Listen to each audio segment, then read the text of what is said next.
Hello everyone, welcome to HowToBrowser YouTube channel. In this video I'll show you how to add a text pool in community tab. So if you just unlocked community tab or advanced features on YouTube, now you have community tab. So you can also create you can add an image in community tab, an image pool, a text pool, a video. In this video I'll show you how to add a text pool. So now without any introductions, let's jump right into the video. So what you need to do is to tab on text pool, and here after you need to write here your question or whatever you want to say, and then you add two options.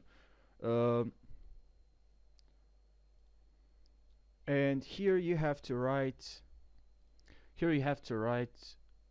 your question and two options: Android and iPhone. And then you can tab here another option, or you can cancel, or you can schedule the post. And now we just schedule the post, as you can see right here.